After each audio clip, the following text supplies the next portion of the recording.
Unit School District 265 to order. Can I have a roll call, please? Brewer. Here. Farley. Here. Johnson. Here. Martin. Here. Oldfield. Here. Through. Absent. Sasine. Here. At this time, we will ask for a motion and a second to enter into closed session for the purpose of personnel, collective negotiation matters, student discipline. Roll call, please. You make a motion. I'll move to. Second. Okay, John had the motion, and Brewer seconded. Thank you. Roll call. Brewer. Yes. Farley. Yes. Johnson. Yes. Martin. Yes. Oldfield. Yes. Sasine. Yes. Okay. Told you it was you. Mr. Upmore, can you go down and ask Mr. Flater?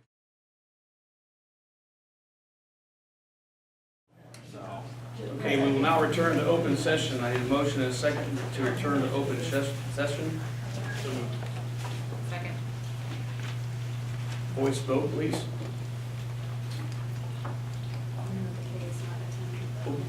I'm sorry. He's here. Mr. Farley. I apologize. I'm sorry, I thought you were sitting down. I apologize. We have a motion and a second to return to open session. All those for? Aye. All those opposed?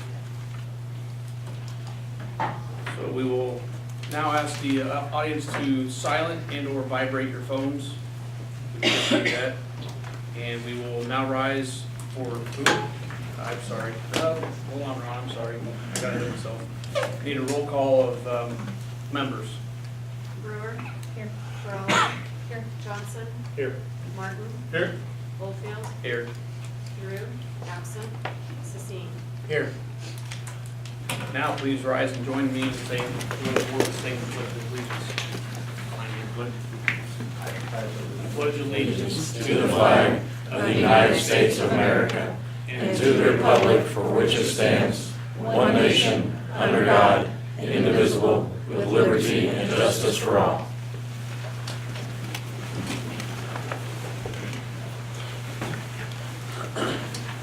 We will go with our honor and acknowledgements, the Farmington Central Junior High School All-Stars. All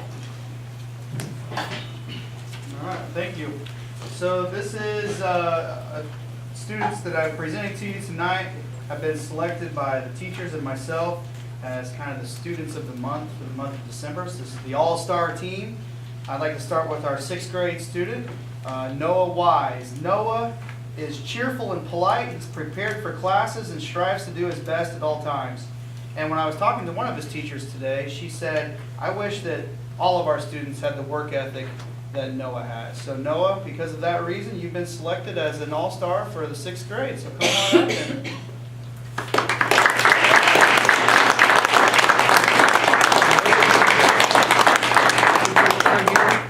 All right, now we're gonna go right around the table. Everybody's gonna individually congratulate you. So you go right there, all right? Okay, thank you. There you go.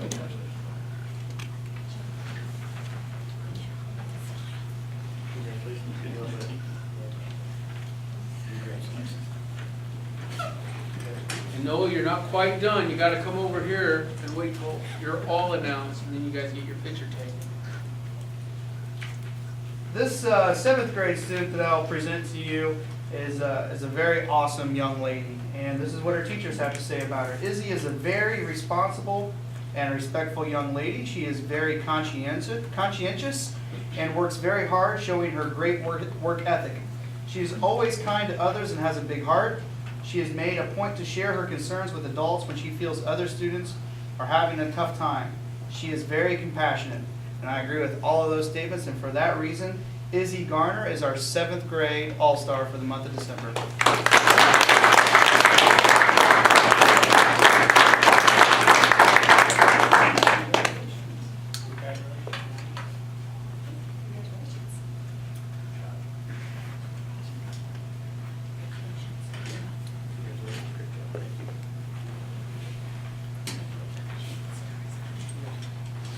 And Izzy, you got to come over here. I'll get your picture here in a minute. Our 8th grade student is a special kid. His name is Sean Allard, and Sean helps out in PE with some of the students in our life skills program almost every day. He is very helpful and a good friend to others.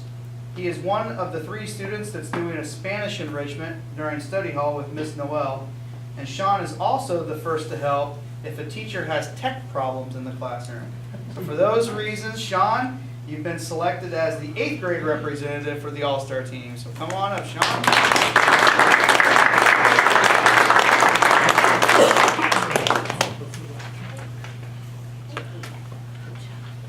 Great job, thank you very much.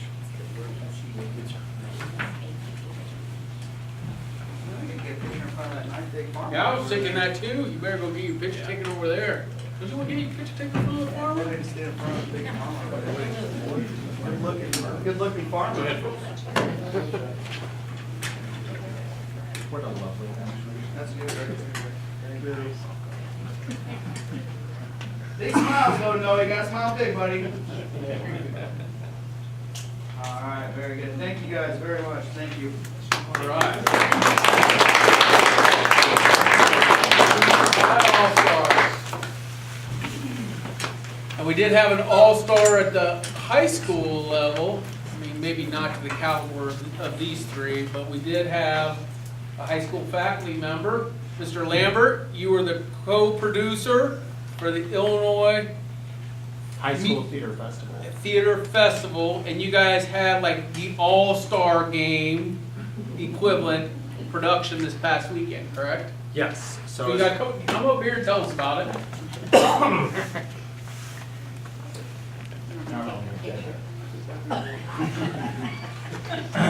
So we go to Theater Festival every year for the drama department, with your approval, of course. This year I was selected as co-producer of the All-State Show in the Heights.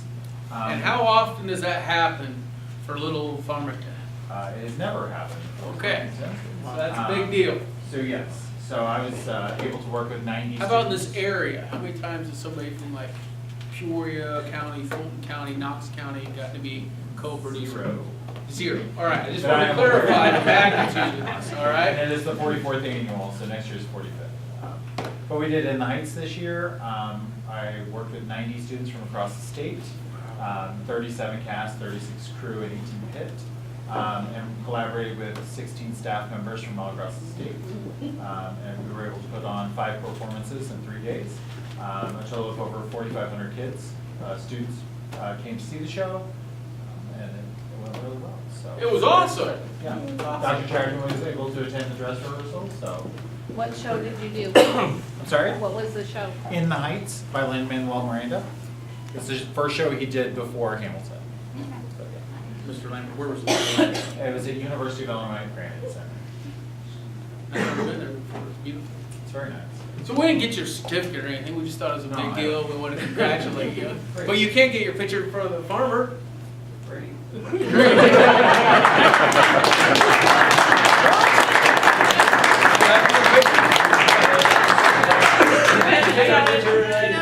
I got it. He's Oh, you got got it? You're not gonna walk around, oh, okay. Thank you. I like to be Move there. your chair out of the way there, I just wanted to see you to be in the picture, and I knew that those all-stars weren't gonna let me in, I knew you wouldn't say no. Walking the farmer a little Sorry. I love the new farmer. Thank you, congratulations.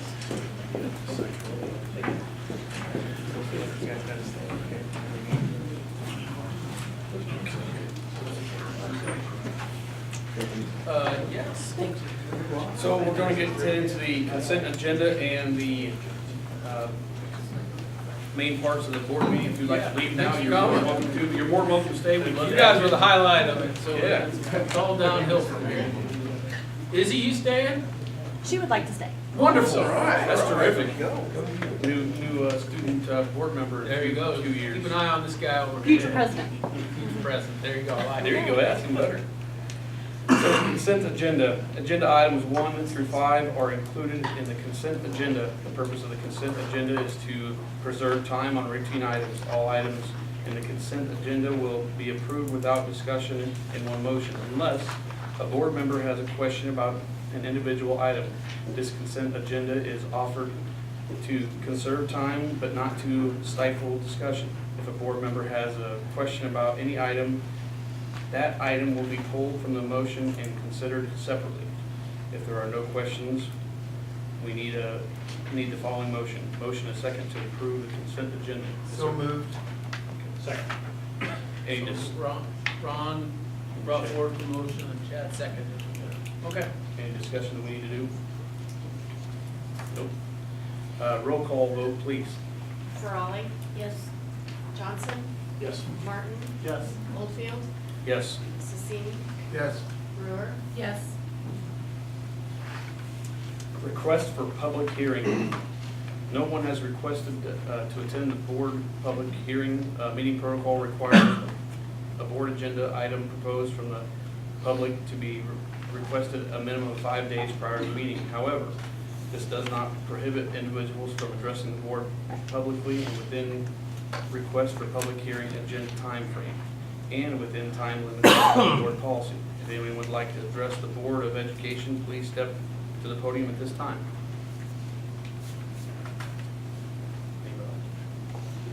Seeing nobody right now,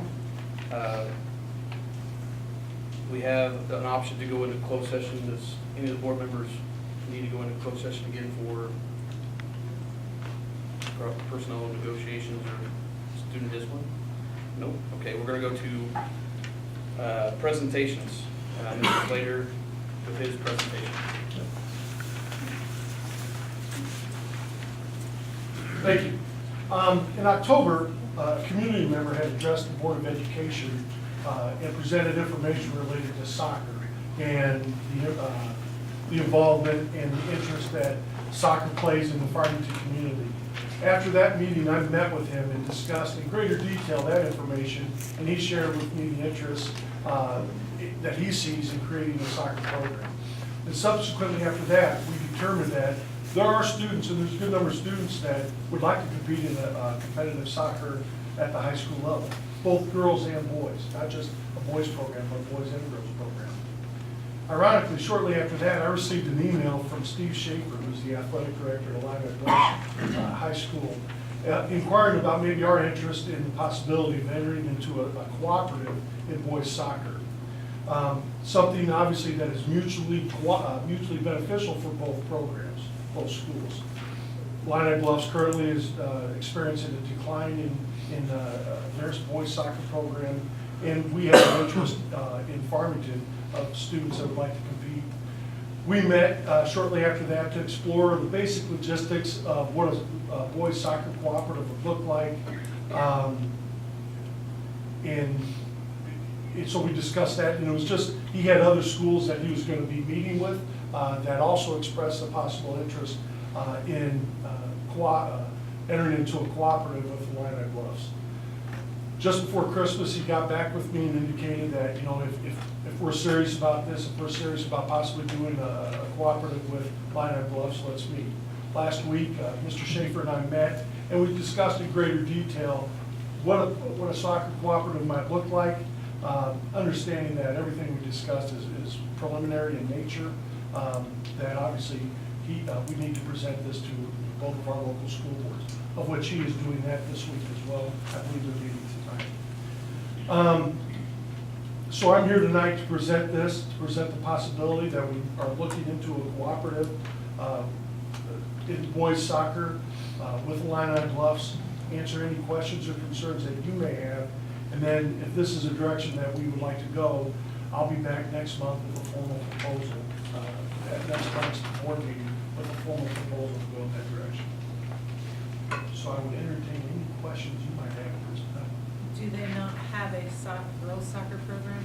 They do not. They have a couple of girls that compete with the soccer, with their boys soccer, which they can do. With the interest that we determined, there was a pretty good number of girls from Farmington that would like to compete in soccer. Let's see what interest we would have with the girls, because the girls can't compete on the boys program.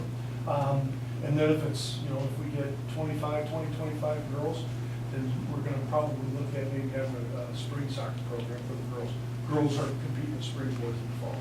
I'm guessing we don't have any preliminary numbers on cost of No, that's something that we'll dive into a little bit more. I mean, there's gonna be transportation costs. Some of the details he and I talked about, some equipment, you know, how are we gonna divide this up? We would divide it up,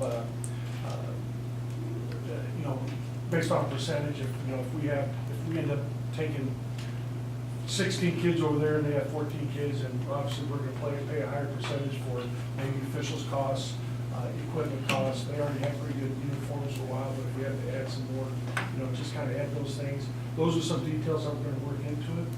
Obviously, transportation will probably be the biggest cost that we have, because you know, if we go down this road, what we envisioned was we'll compete at Atlanta Bluffs. Not to say that we couldn't have a match or two here.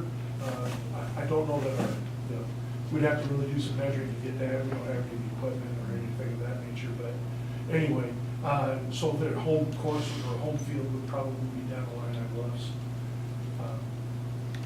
And so that would incur some, you know, significant travel costs, transportation costs, because we'll practice down there, we'll do some things down there. One point on, Maybe has any- oh, go ahead. I was gonna ask if there was a soccer team, would they practice there? But you just Okay. answered that question. One point on that is we talked a year or two ago with Canton, and they had wanted at least a 50-50 split, no matter how few of our kids.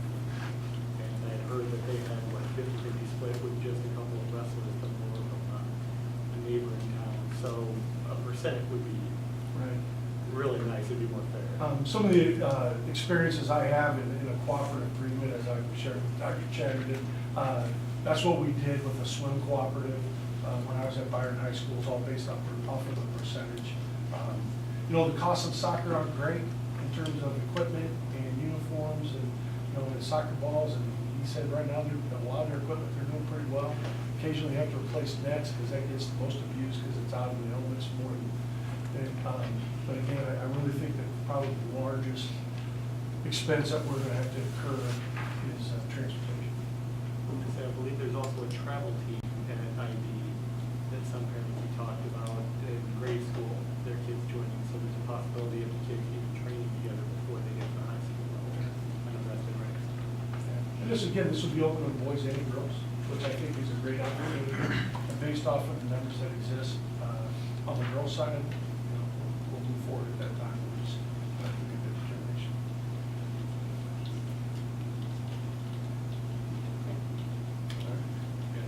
Is it open to boys and girls through IHSA or just the courtesy of the school?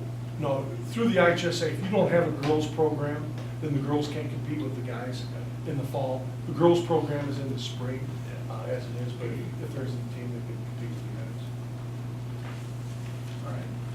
So any more questions or anything, you know, please bring them forward, because as it stands, it will be an action item on the agenda for you guys to act upon next month. If there's any sort of hiccups or large resistance or anything like that, there's no reason why we couldn't table it for further discussion. There's some unforeseen, but we'd probably like to get going on it next month. So is your timeline, right? My only question would be mainly is finance. Yeah, you'll have those numbers prior. You're gonna to get those in a meeting. month? Well, Well, you just, we're gonna try, it'll be a guesstimate at best, you know, based off of, he already gave a schedule and there's some real detailed stuff that we're gonna have to work out. I'm gonna have to meet with Dr. Chatterton and go over some of that stuff, and even Amy, because she's pretty good at crunching a lot of those numbers. What- And then they're gonna have to do the same thing. What A would this put us in? I know there's 3 A's in soccer. What A would it put us in? We'd still be in Class A, and we'd be just under, with our combined enrollment. My question on the percentage on the split of finances, if we're doing all the traveling, is that going to take off? I mean, Good question. to me, if we're doing. because I mean, in my mind, that travel wouldn't, expense. we have to transport our kids to be there to be on the team. They have the expenses of, you know, maintaining the field, having the field. So they're not asking for any. It Field definitely, maintenance. you know, it would definitely be in the conversation, and we would speak to it, but I doubt if it would be, that would be something like. Like their field's already built. Right, but I mean, But there's how obviously long- maintenance Yeah, to the there's still field, just maintenance like to it. the football field. We don't pay anything for the guy that waters our field, so, Well, I don't think he's gonna run Yeah. But we do pay the person that mows it, we pay the person that lines it. And Right, pay so for the they- water We that pay for goes water, out. taking care of it.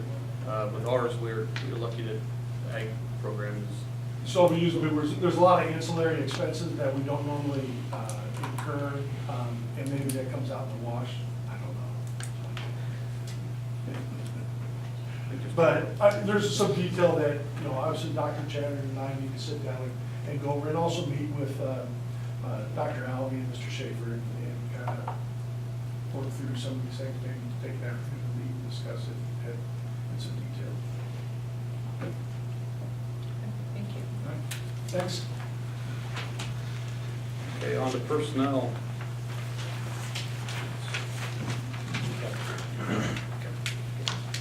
The board would like to recognize Miss Janet Capper as our long-term sub for the spring semester.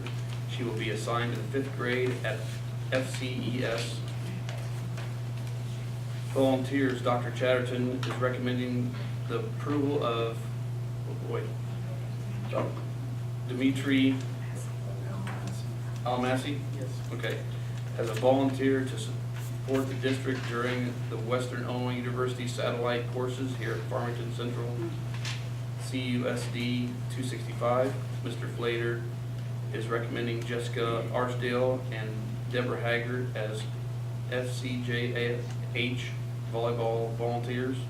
Need a motion and a second to approve Dimitri Alamasi as a district volunteer effective immediately. So moved. Second. Any discussion? Kelly brought the motion and Ron seconded it.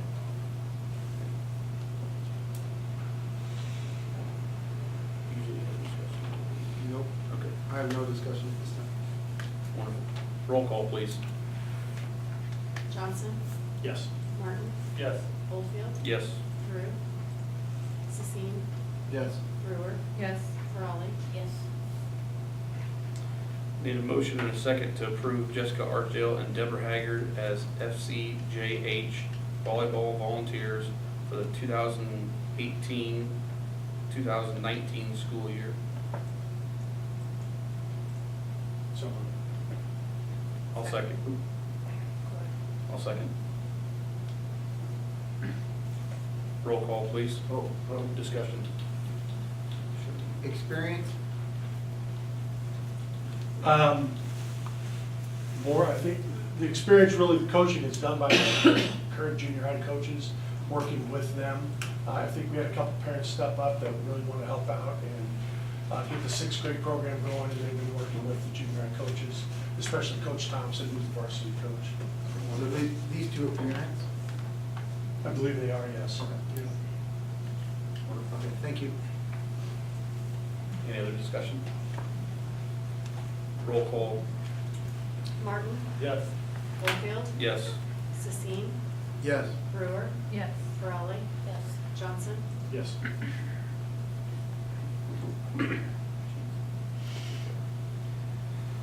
Mr. Flater recommends Chancey Whittington for the position of FCHS head girls track coach. Need a motion and a second to approve the employment of Chancey Whittington as the FCHS head girls track coach. Any discussion? Okay. Oh, I'm sorry. Man, I'm getting So moved. second. Kelly brought the motion and Kay seconded. now discussion. What's their experience? He has been for the last 8 years, he's been the cross-country coach at Canton. For the last few years, he's been volunteer coach. Actually, he's volunteered both cross-country and track since August of 2005 at Farmington Central High School. He's a distance guy. He complements our staff very well in terms of bringing that expertise. And he's been the head cross-country coach at Canton since 2008. So in terms of his experience as a track coach and a distance coach, is pretty valuable. All right, thank you. Roll call, please. Oldfield, Yes. Sissine, Yes. Brewer, Yes. Frawley. Yes. Johnson, Yes. Martin, Yes. First reading of the policy pertaining to the passing of a student or staff member. In your package, you'll see before you have the policy as has been discussed over the previous 2 months that would be enacted in the event of a student or staff member passing away. It is the recommendation of the board, motion and approve that this be added to the crisis plan. The action that the board will take at the February board meeting in this adoption of the revised crisis plan.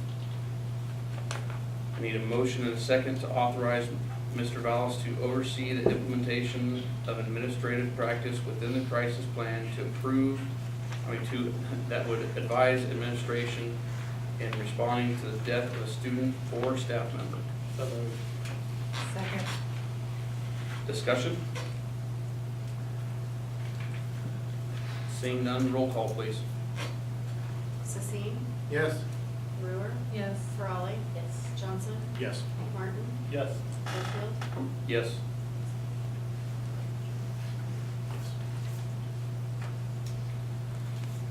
Seed code hearing survey. You want to talk about this? Yeah, annually, you have to give notice to CUSD, which is our cooperative that provides our special ed services, and so that they can make their staffing allocations well in advance. This survey is just saying the services that we'll need. Next year, we anticipate the same services that we need. We are requesting 1/5 more social worker. We added 1/5 this past year, and this coming year, I'm asking for another 5 social workers. Need a motion and a second to approve the SEEDCO hiring survey for the fiscal year 20 school year as presented. So moved. Second. Any discussion? Seeing none, roll call. Brewer, Yes. Frawley. Yes. Johnson, Yes. Martin, Yes. Littlefield, Yes. Sissing. Yes. Adopt budget calendar. The board annually adopts the enclosed budget calendar. Everybody's had a chance to look at it. Need a motion and a second to approve the fiscal year 20 budget calendar. So moved. Second. Discussion? Seeing none, roll call please. Frawley. Yes. Johnson, Yes. Martin, Yes. Littlefield, Yes. Sissing. Yes. Brewer. Yes. Executive session minutes. We recommend keeping the last 6 months' minutes closed to the public. I need a motion and a second to approve keeping the executive session minutes from July 2018 to December 2018 closed to the public. So moved. Second. Any discussion? Seeing none, roll call please. Johnson, Yes. Martin, Yes. Littlefield, Yes. Sissing. Yes. Brewer, Yes. Frawley. Yes. Okay, down to our discussion items. IASB Code of Ethics, number 1. It is January, so number 1. I will represent all school district constituents honestly and equally and refuse to surrender my responsibilities to special interest or partisan political groups. Any more elaboration on that? Building and Grounds Committee. The Building and Grounds Committee met earlier this afternoon, actually early evening. The committee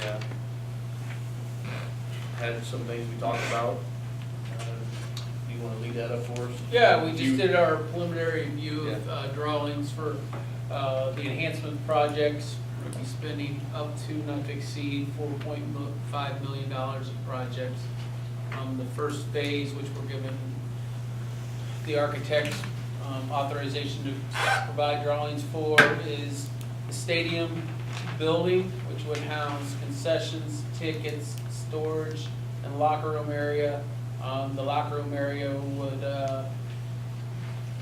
initially, no, it would accommodate up to 100 athletes, but there's a divider that can give 50 and 50, so boys track, girls track can have an area in the spring, and then that divider area can be raised in like the fall for football, which has larger percentage of students. There are some little small restroom areas and some showering areas in there, and it would sit next to the current structure that's used for storage and restrooms right now. On the south side of it, the current concession stand would go away along with the ticket booth. The other drawings that have been authorized to do is for the manufacturing shop and for the fitness center. And actually, as the engineers spent more and more time here over winter break, it seemed more plausible to reallocate the wood shop area for the manufacturing and move the wood shop to the actual new physical structure, just because of the roof line. Felt like the roof line tied in better with the current roof line if the wood shop was in there, which would have a little bit lower ceiling than what the current wood shop, which may need more room for clearance for the larger machinery. On the back side of that, it's the fitness center. The original drawings are beautiful. It's an old open forum type. They're still finishing up the drawings, but it does have a large insulated glass, like garage door, that would open up to an outside workout area for student athletes as well. So those are the initial ones, and they did the restroom drawings, one for the junior high, one for the elementary school, within the existing footprint of classroom for both of those. So we're getting closer to having those done. We still have rough estimates for some upgrades to the theater. We're not involving the architect on that right now, but that'll be a part of the first phase.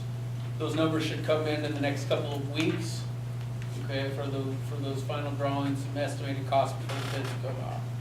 So we're stopping with those drawings for the first phase of these enhancements.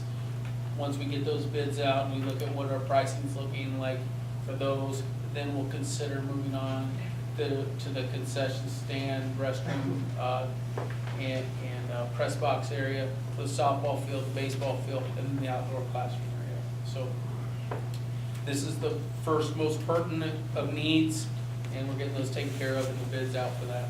So, any questions?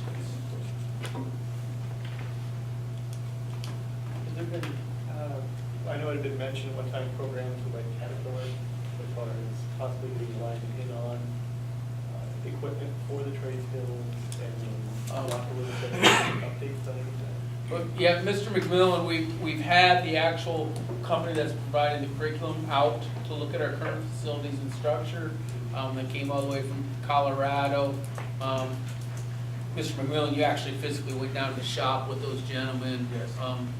You met with somebody today, a regional expert in manufacturing. You got Yes. meetings set up at ICC. You're traveling to Chicago next week. Just tell them what you've been working on. So that's exactly what we're looking at here, is the scope and sequence of the machines that will be necessary to fulfill this curriculum. Laser engravers, CNC machines that make compact metal, so on and so forth, and also the business side of it. We just don't want an experience where we're using the applied math and perhaps going into making something. We also want to apply a business framework where we're learning about calculating costs and percentages and selling perhaps an object that we're creating in this manufacturing class. So we're looking at this to its entirety. So there is a lot of work and a lot of review that we have to do, and some of the things that we have to look at still are how much space is this laser engraver machine going to take? What can we fit in a particular place? These are conversations that we are currently having. We should have really in the next 2 weeks a very good idea of exactly what this is going to look like.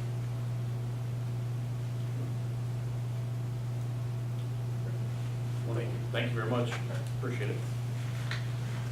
On to Transportation Committee. Mr. Ellis is going to give us a update on the buses and.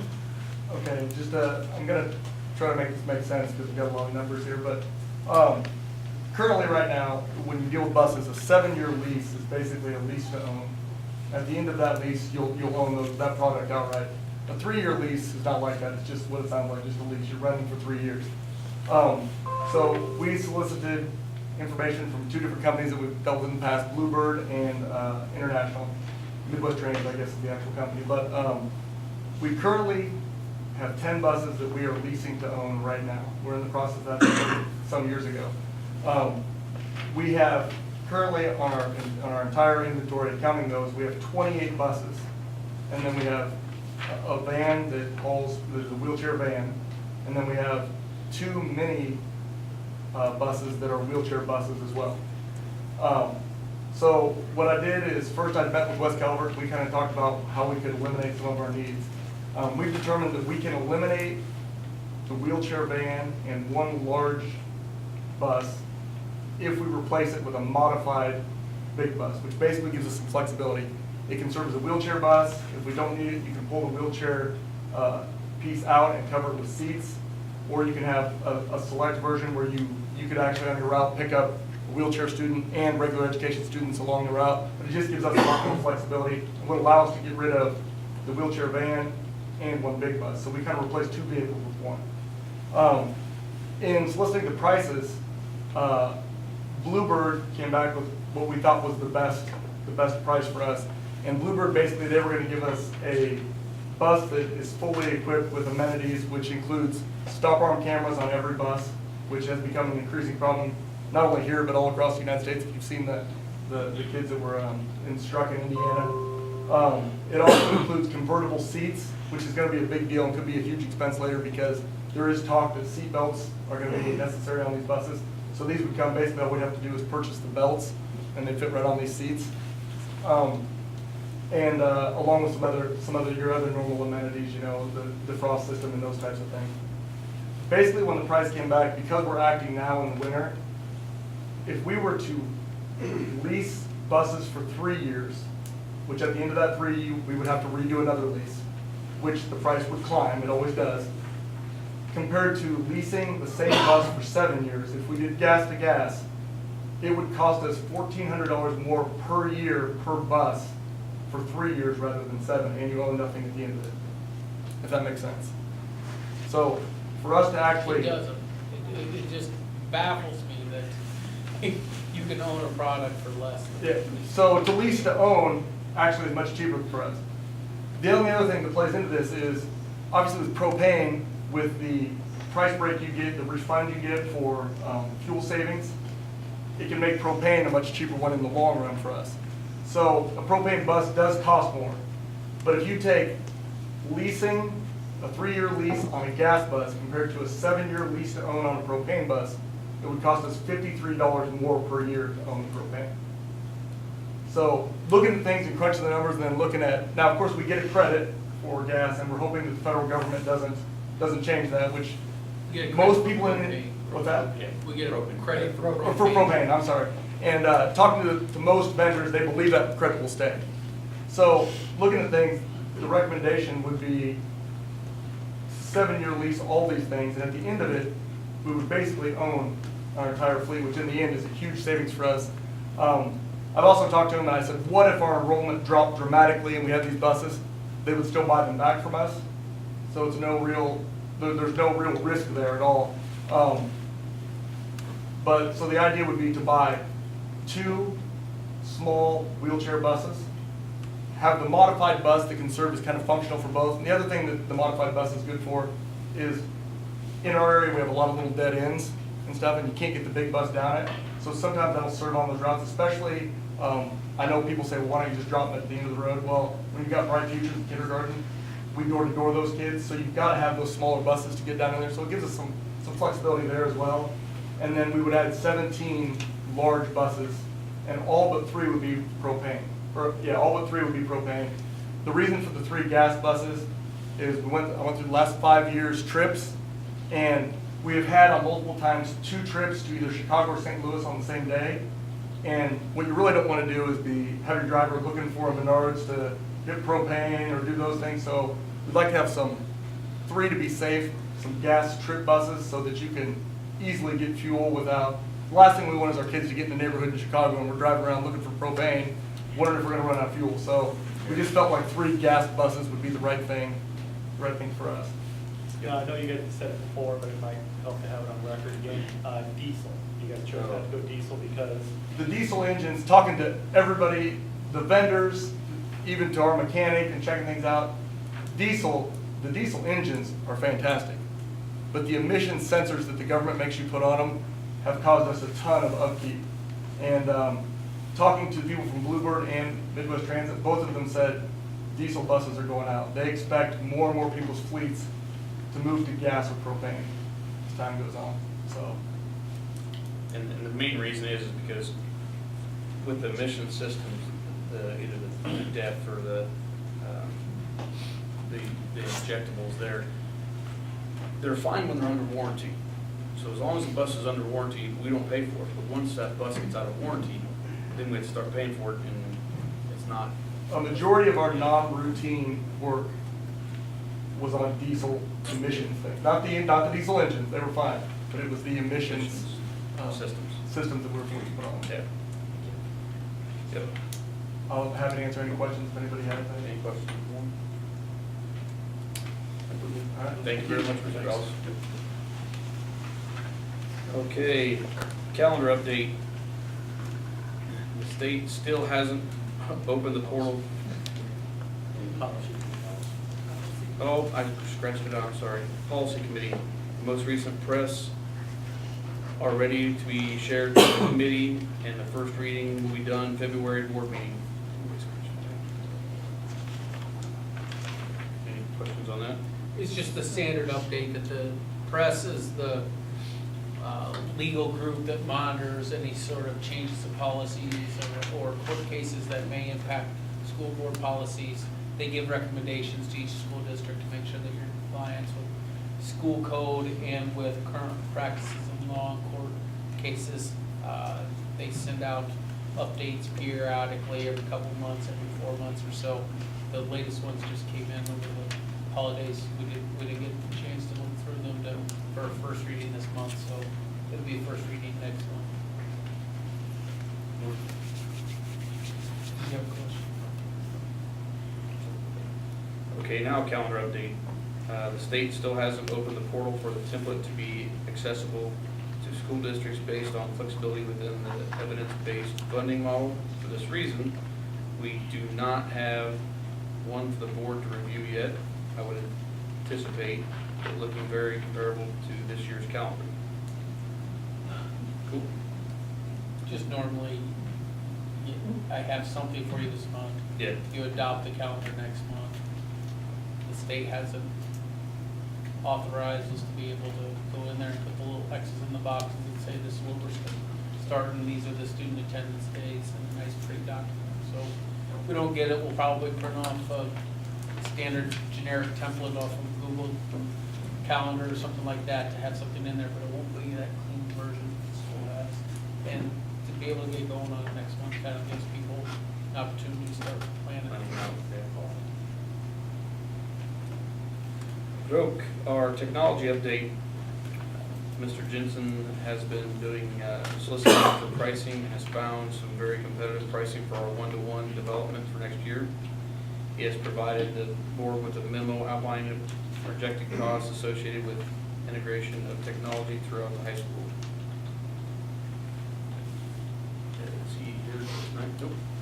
I mean, I can answer any questions. I said very competitive pricing. Yes. It's kind of interesting to see that I remember going through this process 3 years ago, and you're roughly looking at about, it was like $4.25, $4.40 a unit. By the time you got everything, you got all the license, you have the safeguards for students take the device home with them to make sure that they, still are on school, because no matter what, it's school's property, and it governs by the schools. You have to adhere to all the policies and regulations, so you have to put additional software on it to make sure the filtration on it, even though you're not on district, like Wi-Fi and such, that it's protected. You gotta get the protected cases and all those things.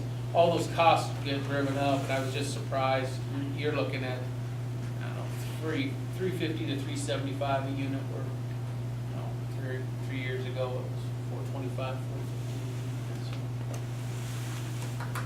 But this would, Yeah, you're looking at a 4-year lease agreement, kind of like the bus thing. It's a lease agreement, but you get to keep it at the end of the 4 years. So whatever you decide to do with it after 4 years, usually the lifespan of it's, 4 or 5 years.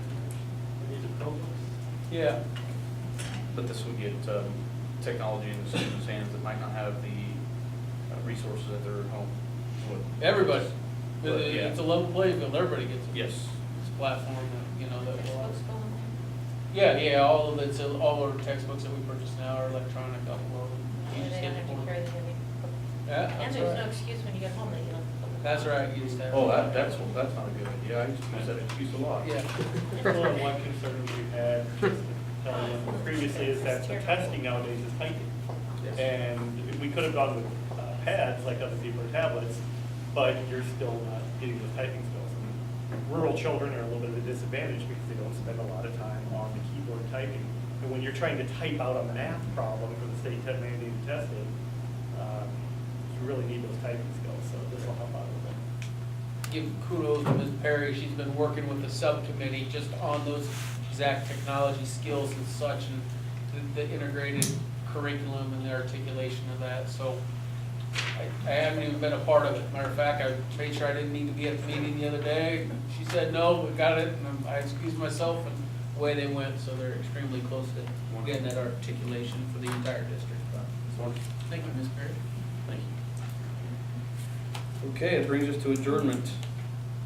Our next regular meeting is Monday, February 11th, 2019 at 7:30 in the Farmington High School Resource Center. Need a motion and a second for adjournment. So we're Second. And voice vote. All those in favor say aye. Aye. Opposed, same sign. Meeting adjourned.